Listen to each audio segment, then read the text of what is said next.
మన ఇంటికి దొంగలు వచ్చారా? దొంగలు వచ్చారు. దోచుకోండి రా, దోచుకోండి. మీరెందుకు వచ్చారా? చీపురెందుకు మావయ్య, ఈ కత్తి తీసుకోండి. ఏమయ్యా మా ఇంటికి రావా? మా ఇంటికి ఎప్పుడొస్తావు? ఈ ఆదివారం మీ అందరం ఊరెళ్తాం అయ్యా, మా ఇంటికి రావయ్యా. ఇదిగోవయ్యా ఈ 100 రూపాయలు ఉంచుకో. సిగ్గబిల్లి తీసుకో తాతయ్య. ఏమిటి ఏమిటి ఆప్యాయత అనురాగాలు? ఇదంతా మాకు పాపారాయుడు గారు ఈ ఊరికి నేర్పిన సంస్కారం. మా ఊరికి ఎవరైనా వస్తే ఒట్టి చేతులతో పంపం. ఈ ఊరికి ఏదైనా రోగం వస్తే 4 చావులు ఇస్తాం. దొంగలు వస్తే దోచుకోవడానికి 4 ఇల్లు ఇస్తాం. అయ్యా, పేదరికంలో ఉన్న తల్లిదండ్రుల పిల్లల్ని పార్కుల నుండి స్కూళ్ళ నుండి తీసుకెళ్లి బిస్కెట్లు చాక్లెట్లు కొనిపెట్టి డబ్బుండి పిల్లలు లేని దుబాయ్ షేకులకు ఇస్తుంటే నన్ను కిడ్నాపర్ అని జైల్లో పెట్టారయ్యా. 300 రూపాయలు పెట్టి కొన్న కత్తిని అది పనికొస్తుందో లేదో అని ఒక నగల వ్యాపారి కడుపులో పరీక్షిస్తే నన్ను హంతకుడన్నారయ్యా. మీరే ఈ కాముడిని అర్థం చేసుకున్నారు.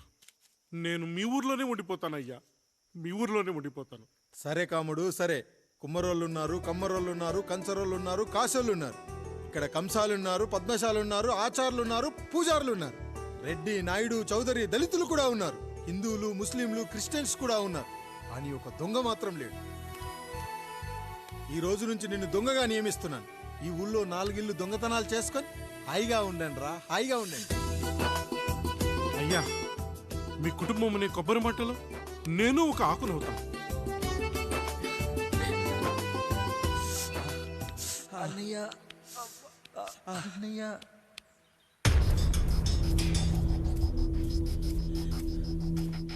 అయ్యా, ఏంట్రా? రోడ్డు మీద కాలు కాలుతున్నా సరే తమ్ముళ్ళు చెప్పులు లేకుండా నడుస్తున్నారయ్యా, చెప్పులు లేకుండా నడుస్తున్నారయ్యా.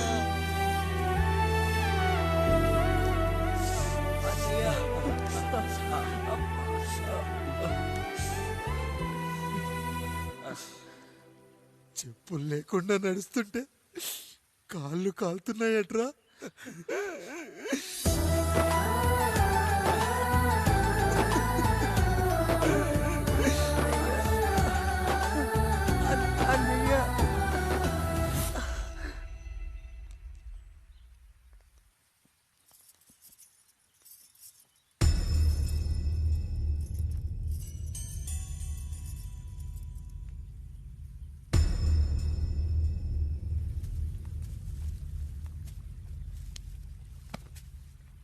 ఏరా కాముడు, అయ్యా బాధపడుతున్నావా?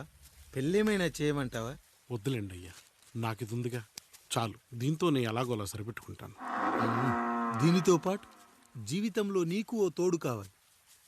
రే గంటోడా అయ్యా, ఇక నుంచి కష్టాల్లో సుఖాల్లో వీడికి అన్నీ నువ్వేరా. మీరు శాసించాక నేను వేరే ఏదైనా ఆశించగలనా పెద్దయ్యా?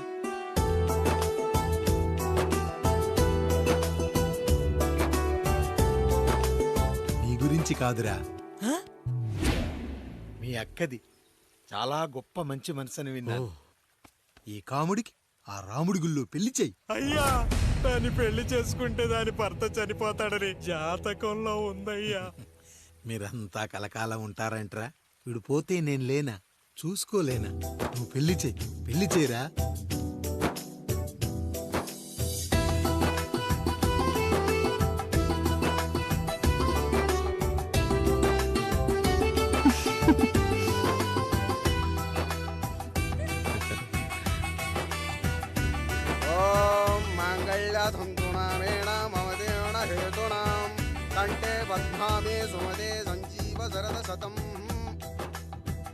అయ్యా, ఏంట్రా? మీ చేత్తో నాకు దొంగగా జీవితాన్ని ఇచ్చారు. ఇప్పుడు ఒక భర్తగా భార్యనిచ్చారు. అదే బంగారు చేత్తో ఒక్క ముడివేసి పెట్టండి అయ్యా. మీ నీడను మేము చల్లగా ఉంటాం. ఏంటి బుజ్జి, ఏమైంది? పండు, నీకు పెళ్లి చేసిన మరుక్షణం నీ భర్త చనిపోతాడని జాతకంలో ఉంటే ఆయన నన్ను నీకిచ్చి పెళ్లి చేశారు. నేను పోతే నా భార్య పరిస్థితి ఏంటయ్యా అని అడిగితే నేను లేనారా అన్నారు. ఆయన చేసిన త్యాగం మామూలు త్యాగం కాదు. ఒకవేళ పొరపాటున నాకేమైనా జరిగితే అయ్యయ్యో, అంత మాట అనకండి. మీరు వేరే చెప్పాలా? మొన్నటిదాకా తమ్ముడు, ఇప్పుడు ఈ కాముడు, తరువాత రాయుడు. ఒరేయ్ కాముడు, అయ్యా. పెళ్ళైన దగ్గర నుంచి మీరు సరదాగా గడిపిందే లేదు. మీరిద్దరూ సరదాగా హనీమూన్కి వెళ్ళిరండి. ఏ ఊటీకో కొడైకెనాల్కో. ఇదిగో టికెట్లు. అయ్యా మీరు దేవుడయ్యా. ఇక్కడ పనులాగకుండా నువ్వు ముందుగా వెళ్ళిరా. నువ్వు తిరిగి వచ్చిన తర్వాత పండు వెళ్తుందిరా. అయ్యా, ఒక పని మనిషిని మీరు ఇంతగా ఆదరిస్తున్నారయ్యా. నువ్వు పని మనిషి ఏంటి పండు? నీలాంటి స్త్రీమూర్తిని ప్రతి మగాడు అమ్మలా చూసుకోవాలి. ఇక నుంచి నా బిడ్డలు నిన్ను అమ్మా అని పిలుస్తారు, అమ్మలా చూసుకుంటారు. ఏమంటావు జానకి? రెట్టలకు పిట్టై లోలోనే దాచే అందం, మట్టలకు చెట్టై పట్టుంచే సంబంధం, చుట్టలకు పిట్టై దాచుంచే ఓ సుమగంధం, ఎంత బాధగా ఉంటుంది అన్నకి ఇంకెంత బాధగా ఉంటుంది. బంధం సిగలో చుండ్రల్లే ఈ బాధ నా బాధ కాదట్రా. దులిపే బలమున్నా అది రాలిపోని మేటి సంబంధం.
ఏంటి, నువ్వు చూసుకోలేవా?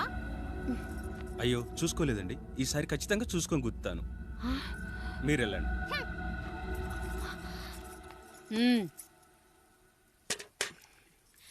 చూడమ్మా, నువ్వు మా కూతురవ్వడానికి ముందే రాయుడు మాకు దేవుడు. ఆయన కుటుంబం మనకు దేవాలయం. వాళ్ళు కొట్టినా తిట్టినా మనం అరవకూడదమ్మా.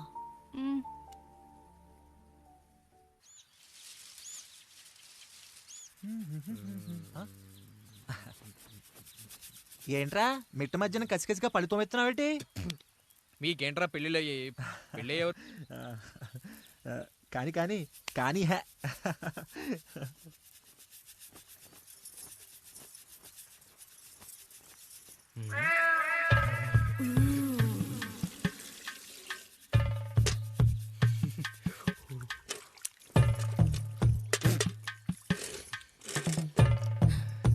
ఏంటండి?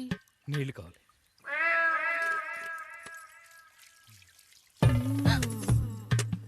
ఆయన కుటుంబం మనకు దేవాలయం. వాళ్ళు కొట్టినా తిట్టినా మనం అరవకూడదమ్మా.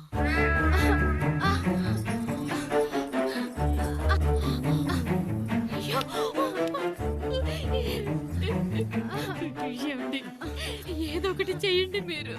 వద్దు పండు, పెద్ద ఆయన దగ్గర మాటొస్తూ. నేను చూడలేదు.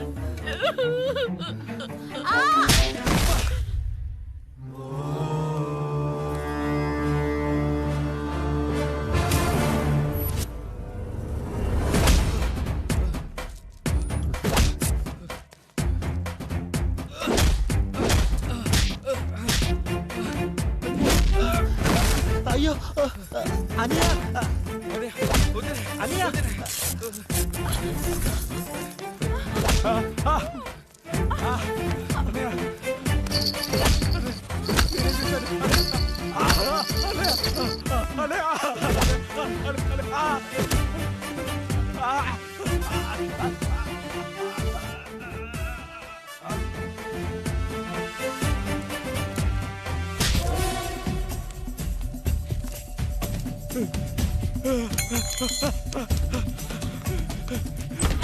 నేనేం చేయలేదురా.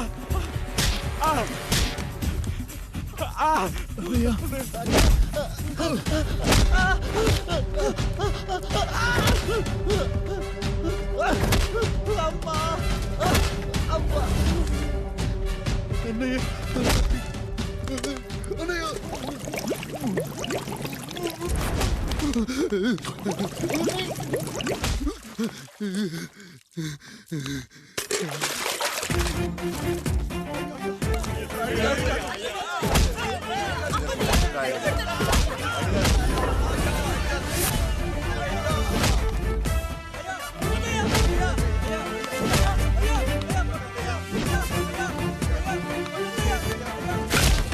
రేయ్ నీతి లేని కుక్క, మా ముందు 7 తరాలు హత్యలు దొంగతనాలు వ్యభిచారాలు చేశాం కానీ ఒక అమ్మాయిని మానభంగం చేసినట్టు చరిత్రలో లేదు.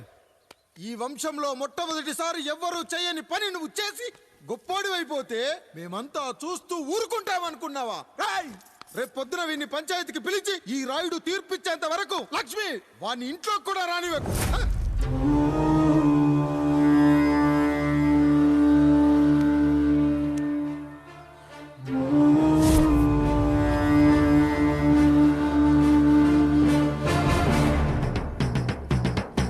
ఇందు మూలంగా 50 మందికి తెలియజేయడం ఏమనగా పెదరాయుడు గారి కుమారుడు ఆయన తన ఇంట్లో పనిచేసే కాముడు కూతురుపై మానభంగ ప్రయత్నం చేసినందున రచ్చబండ దగ్గర తీర్మానం చేయబడింది.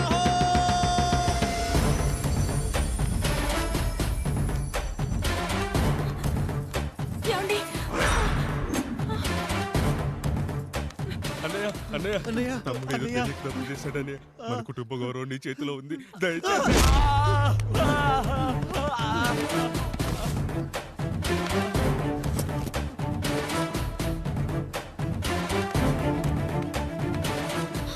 అయ్యా అయ్యా, తీర్పిచ్చే ముందు ఒక్కసారి ఆలోచించండి అయ్యా. ఎంతైనా మనింటి బిడ్డయ్యా.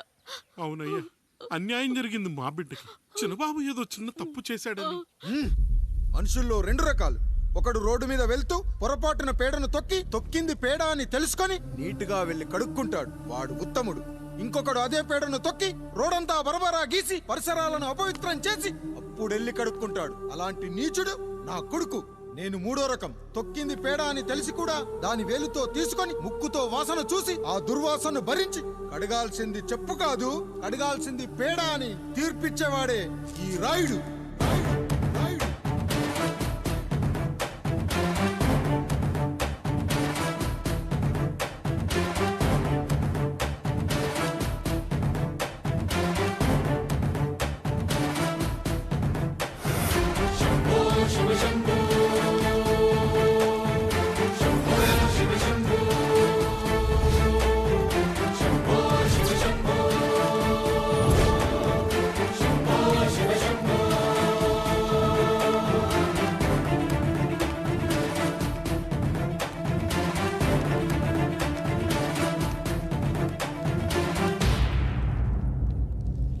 అయ్యా, మీ కుటుంబానికి ఈ పరిస్థితి వస్తుందని అస్సలు ఊహించలేదయ్యా.